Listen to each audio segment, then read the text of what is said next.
A continuación nos acompaña el doctor Ricardo Gil. Él es pediatra, es urgenciólogo pediatra egresado del Hospital Infantil de México Federico Gómez y actualmente adscrito al Departamento de Urgencias del mismo hospital. Nos trae la charla Urgencias en Pediatría, ¿cuándo acudir al hospital? Bienvenido, doctor. Hola, muy buenas noches. Yo soy el doctor Ricardo Gil Guevara, soy médico adscrito de urgencias del Hospital Infantil de México Federico Gómez y agradezco estos minutos para quienes me otorgaron para la presentación. Nuestro tema va a ser cuándo acudir a urgencias y básicamente las primeras diapositivas me voy a dedicar a hacer una revisión de las cosas que se pueden prevenir en los pequeñitos, o sea, en todo aquello que es prevenible y que debemos tener cuidado.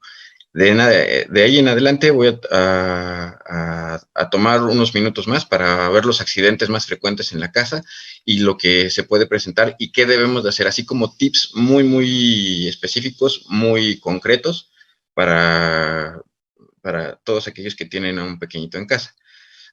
Como seguridad en el hogar, o sea, lo que tenemos que hacer primero que otra cosa es prevenir. Entonces, todas las tomas de corriente, medicamentos, cuchillos, objetos en los que cualquier niño pueda lastimarse, los debemos de tener alejados, los debemos de tener cubiertos y los medicamentos deben de estar con una presentación que no sea nada atractiva para un niño. Y debemos de asegurarnos que todos los medicamentos, ya sea que tengan una tapa de seguridad o que están totalmente alejados. Asimismo, los cuchillos filosos y las tomas de corriente deben de estar cubiertas, sobre todo si tenemos un lactante en casa que está aprendiendo a caminar, que son curiosos y que tienen todo ese ímpetu de agarrar todo y de llevárselo todo a la boca, es muy importante. En cuanto a cocinas, mecheros, hornos, los tenemos que mantener alejados. O sea, la cocina no es un lugar para un niño. Los productos de limpieza, de la estadística, los que más frecuentemente tienen intoxicaciones por cáusticos son los lactantes. ¿Por qué? Por lo que les acabo de decir. Los niños, la edad en la que comienzan a caminar y comienzan a ser curiosos y comienzan a tener independencia para trasladarse a un lugar de la casa a otro, es cuando más tienen este tipo de accidentes.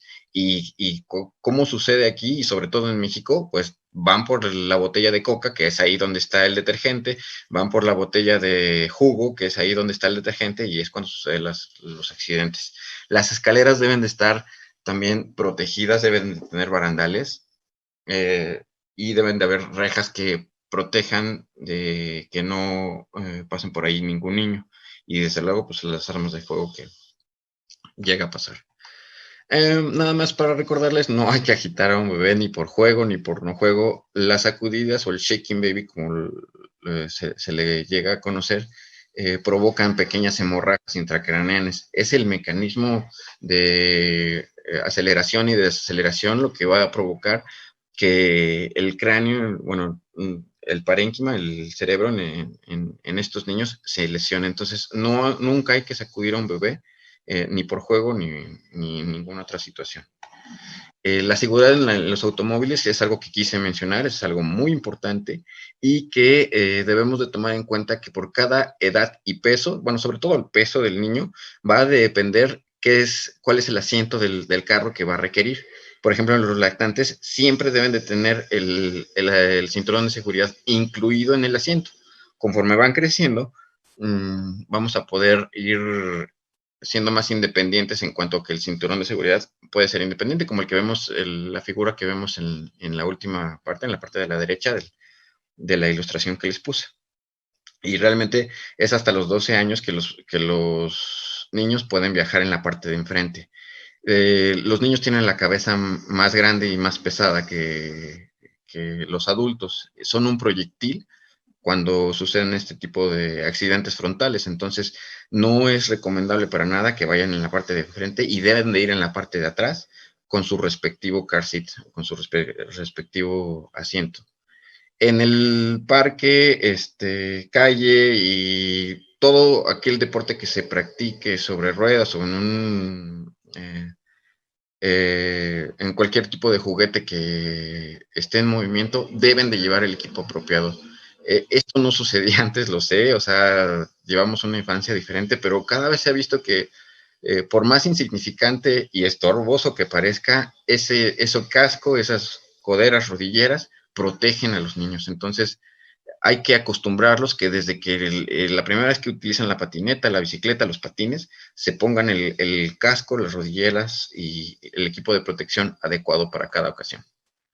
En México, en el Distrito Federal, lo más común que llega a suceder en cuanto a ahogamientos, desde luego no va a ser los ríos, no van a ser las albercas, pero sí sucede los accidentes por ahogamiento en las cisternas y en los tinacos. Entonces, el estar en un estado donde no haya ríos, donde no haya mar, no nos excluye de este tipo de accidentes. Entonces, solamente recordarles que no se puede quedar un niño solo en un lugar donde haya agua abundante.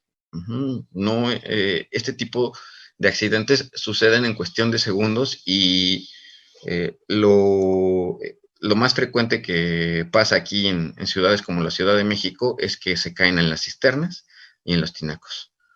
Una vez que un niño se ha caído y presentó un ahogamiento, si el niño sale inconsciente, lo primero que tenemos que hacer es iniciar el RCP. Desde luego, no olviden nunca, no debemos quedarnos solos, debe de estar alguien pidiendo ayuda de manera inmediata. Si el niño sale y está consciente y puede respirar, hay que llevarlo de cualquier manera para que lo revisen, ¿de acuerdo? Entonces, niño que es extraído de una piscina o de un tinaco o de una cisterna, si está inconsciente, lo primero que tenemos que hacer es iniciar el RCP, la reanimación cardiopulmonar. Si no sabemos dar reanimación cardiopulmonar y aún sabiéndola, lo más importante es no quedarnos solos y llamar al equipo de protección y a alguien que nos pueda trasladar hacia un hospital donde nos puedan ayudar. Otro tema, una diapositiva que quería poner es la muerte súbita de lactante. Nada más recordarles que es la tercera causa de muerte en lactantes en Estados Unidos. Y todos los niños deben de dormir boca arriba. Es de la mejor protección que les podemos dar. No hay que ponerles ni almohaditas en el cuello, ni ningún tipo de soporte en la espalda, simplemente el colchón planito y durmiéndose arriba se ha visto que es uno de los factores protectores para la muerte súbita del lactante. Las reacciones alérgicas, esto puede ser un tema, o sea, así como hay personas que se llegan, o papás que se llegan a alarmar demasiado cuando un niño presenta una ronchita y una reacción alérgica, hay papás que ya llevan a los niños al hospital cuando el niño está muy grave. Entonces debemos saber distinguir cuándo es una reacción alérgica leve y una reacción alérgica grave, como se los puse ahí. Por lo regular, las reacciones alérgicas leves pues, cursan con algo de congestión nasal, prurito, estornudas, ronchas, puede haber muchas ronchas. Lo que nos va a diferenciar de una reacción alérgica grave, de una leve, es que el niño puede empezar a presentar dificultad respiratoria. ¿Qué es esto de la dificultad respiratoria? Es cuando el niño empieza a utilizar los músculos accesorios de la respiración que no utilizamos normalmente. ¿Cómo lo va a manifestar? Con la retracción suprasternal, con los tiros intercostales, aleteo nasal. ¿Qué es lo más característico que presentan estas reacciones alérgicas en los niños? Pues que empiezan a presentar aumento de volumen de los labios o de la lengua. Empiezan a pueden llegar a presentar estridor, o sea, es decir, un ruido que se escucha cuando empiezan a respirar. Y esa es una causa para que los lleven de inmediato a un servicio de urgencias. Entonces, en casos que progresan muy rápido, que también tienen afectación al sistema cardiovascular, empiezan a tener hipotensión, pueden llegar a tener también pérdidas del estado de alerta. Y eso es una urgencia que debe de ser llevado al hospital de manera inmediata. En otras ocasiones se puede dar el caso que el niño ya se sabe alérgico, ya tuvo un cuadro previo y debe de cargar su epinefrina, su adrenalina, para todos lados. Si ese es el caso, o si hay una epinefrina disponible y alguien identifica que es una reacción alérgica, no debemos esperar a que llegue al hospital para aplicar la epinefrina. La epinefrina salva vidas y debe de aplicarse en ese momento. O sea, no debemos, el tiempo que nosotros retardemos la aplicación de la epinefrina puede ser vital para este tipo de niños. Otra cuestión muy importante que yo creo que se ha estado mencionando a lo largo de estas jornadas y que se va a seguir mencionando son las crisis convulsivas. Hay diferentes causas de crisis convulsivas, es decir, el niño puede ser que ya padezca lo que se llama epilepsia y que presente crisis convulsivas y que sea el primer episodio, o bien puede ser secundaria a un golpe, un traumatismo craneoencefálico, puede tener alteraciones metabólicas como la hipoglicemia, golpes de calor, es decir, que son niños que estuvieron expuestos de manera intensa y prolongada al sol, más actividad física y seguramente están teniendo alteraciones electrolíticas y lo que se llama golpe de calor, intoxicaciones y fiebre. Los niños pueden, de 6 meses a 6 años, pueden presentar lo que se llaman crisis convulsivas febriles. ¿Qué es lo que va a presentar el niño en ese momento? Pérdida del control muscular, es decir, el niño va a presentar o rigidez o va a estar, o va a tener pérdida del tono de los músculos, va a presentar caída al suelo, estremecimientos musculares y lo más seguro es que tenga pérdida del conocimiento. Estos son signos que nos deben alarmar para pensar que está presentando una crisis convulsiva. ¿Qué es lo que debemos de hacer con un niño que tiene una crisis convulsiva? Debemos de protegerlo. No lo vamos a proteger metiendo objetos en su boca. Podemos proteger su cabeza con una almohada o una toalla, pero no hay que meter objetos en su boca. Tenemos que pedir ayuda, tenemos que verificar si respira o no respira. Si no respira, debemos de iniciar RCP y debemos de colocar la cabecita a un lado. Hay que alejar todos los objetos, muebles o objetos con los que se pueda pegar. Si el niño lo atraparon y todavía no está en el suelo, hay que colocarlo en una superficie que esté segura. Acuérdense que a veces no sucede en la casa, a veces puede suceder en la calle, entonces hay que alejarlo de los coches o del lugar donde esté en peligro. Y sobre todo, lo que sí tengo que recordar y que ya dije es que no se deben de colocar objetos en la boca. También, si es posible, debemos de empezar a contar el tiempo en el que inició este evento. Eso va a ayudar también para darnos cuenta de lo que puede estar sucediendo o qué tan grave o qué tan no grave es.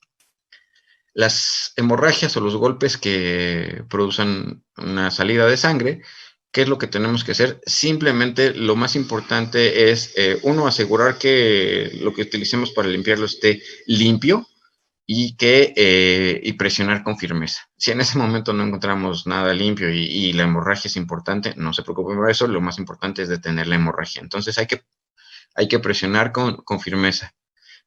En caso de que la herida no deje de sangrar y que ya se haya llenado de sangre uno de los apósitos, tenemos que seguir con el siguiente. Pero sí debemos de oprimir con fuerza en los sitios donde haya una hemorragia activa. ¿Qué hay de las hemorragias nasales? Esto puede llegar a ser un mito o algo confuso para los papás o para quien sea que ve que le esté ayudando a una persona que tiene una hemorragia nasal o epistaxis, como nosotros le llamamos. Lo que es muy importante hacer es, uno, hacer presión. ¿Dónde tenemos que hacer presión? Justo donde termina la parte dura de la nariz, que es la parte más superior, vamos bajando y donde termina esa parte y empieza la parte blanda, es ahí donde tenemos que hacer presión. Se tiene que presionar fuerte. Digo, si el niño o el adolescente lo puede hacer de manera fuerte, está bien, pero sí se debe de hacer una presión rigurosa. ¿Qué es lo segundo que se tiene que hacer y que por lo regular no se hace y que estamos muy acostumbrados a llevarnos la cabeza hacia atrás? Bueno, perdón, lo que estamos acostumbrados a hacer es llevar la cabeza hacia atrás. Y es muy importante que la sangre que está saliendo llegue a formar un coágulo y que evitemos que esté tragando la mayor cantidad de sangre o que se pueda ir a las vías aéreas. Entonces, la posición correcta para una hemorragia nasal es hacia adelante. ¿Ok? Hacer presión, también utilizar un apósito, una gasa y colocar la cabeza hacia adelante, no hacia atrás. Aquí está lo que les decía. Podemos colocar una bolsa de hielo. No debemos de colocar bolsas de hielo, no debemos de presionar la parte dura del de la nariz, sino abajo de ella, y debemos de inclinar la cabeza hacia adelante. En cuanto a los objetos o las heridas provocadas por objetos punzantes, es muy importante recordar que si el objeto ya está dentro, no debemos de intentar sacarlo, ¿ok? La herida puede empeorarse o el objeto puede llegar a traccionar otras estructuras que no había traccionado en el momento de la entrada. Entonces, es muy importante no intentar sacar objetos que están adentro de cualquier parte del cuerpo. O sea, si ya está adentro, por favor, no lo saquen. Y hay que pedir ayuda de manera inmediata. Si hay un sitio de hemorragia que se vea y que se puede detener, hagan presión sobre esa hemorragia, pero lo más importante es llevar al niño, a la niña o al adolescente a un sitio donde le puedan quitar el objeto que se introdujo en su cuerpo. Entonces, de esta diapositiva lo que les dejo es que si ya sucedió el accidente y ya está el objeto dentro del niño, por favor, no lo saquen. Puede ser más peligroso, puede ser más dañino para el niño que saquen que saquen el objeto. Hemorragias internas, esto es muy raro, no esperaría que se viera con frecuencia, pero debemos de tomar en cuenta los signos que pueden presentarse en caso de que un niño esté sufriendo una hemorragia interna, que puede tener mucho dolor en pecho, abdomen, en el caso, dependiendo de la región donde se esté llevando la hemorragia. Se pueden llegar a observar hematomas, que es hematomas, es un moretón, o sea, un cambio de coloración en la piel. Puede haber falta de aire tras una lesión o un golpe en el tórax o en el pecho. Y el signo que podemos llegar a ver es que tose o vomita sangre después de un golpe o una lesión. El traumatismo craneoencefálico, que es los golpes en la cabeza. ¿Qué es lo importante de los traumatismos craneoencefálicos? Es que pueden hacer lesiones intracraneanas. Esto es que un cúmulo de sangre puede llegar a desplazar la masa encefálica y eso puede provocar lesiones muy graves o incluso la muerte. ¿Qué tenemos que identificar? Tenemos que ver primero que el niño responda, que no esté somnoliento o confuso, que no vomite de manera repetida o que el dolor de cabeza sea insoportable o que no lo tolere y que no se le quite con nada. Esos son puntos importantes. También puede presentar alteraciones de la marcha o crisis convulsivas. En cuanto el traumatismo, si lo encontramos en la calle, es muy importante no doblar o torcer el cuello y en caso de que no tenga respuesta, también iniciar RCP. Las fracturas y los esguinces, nosotros no podemos intentar alinear una fractura o un esguince en el momento en el que sucede. Es muy importante llevar al niño a un centro donde lo puedan evaluar. Si es una fractura abierta, es muy importante cubrirla con algo limpio y llevarlo de manera inmediata al hospital. Ok, esto es básicamente lo mismo. En cuanto a las quemaduras, lo que podemos llegar a hacer es colocar un poco de agua fría, no congelada, porque eso va a dañar los tejidos, y cubrir con un apósito y llevar de manera inmediata. Recuerden que quemaduras en cara, tórax o genitales, y sobre todo las manos, son de vital importancia y sí tienen que ser evaluados por los expertos para ver en caso de que requieran algún otro manejo más especializado. Las lesiones oculares, sobre todo problemas de visión, que se acumule sangre en el ojo o que se vea un objeto extraño en el ojo, es muy importante llevarlo y de manera pronta. O sea, objetos muy pequeños pueden llegar a crear lesiones muy grandes en lo que es la córnea y el resto del ojo. En cuanto a líquidos que puedan caer, es muy importante lavar con agua continua y de manera profusa lo más pronto posible. Ok, muy bien. Ya nomás lo de las lesiones oculares, lo que les acabo de decir. Hay que enjuagar, mordeduras de animales, hay que alejar al animal y limpiar la herida. Si hay una hemorragia activa, hay que detenerla y acudir al médico. Los insectos, por lo regular las arañas solo hay 2 que son realmente peligrosas o letales. El resto no van a provocar una inflamación o lesión. Y en el caso de que se presente un aguijón, lo importante es no intentar sacarlo con las pinzas, porque al presionarlo podemos provocar, inyectar más veneno, sino que con un objeto romo y por la parte inferior puede ser la manera de sacar el aguijón. En cuanto a las intoxicaciones, que ya había mencionado un poco, sí tenemos que acudir a un hospital para que determinen qué tan grave es la lesión. Y muy, muy, muy importante en estos casos, no inducir el vómito, no dar leche, no dar plátano, hasta que estemos seguros de que el especialista lo evalúe. Gracias. Muchísimas gracias al doctor Ricardo Gil por esta excelente ponencia. Seguramente todos estos tips van a ser muy útiles para todos los papás que hoy nos acompañan.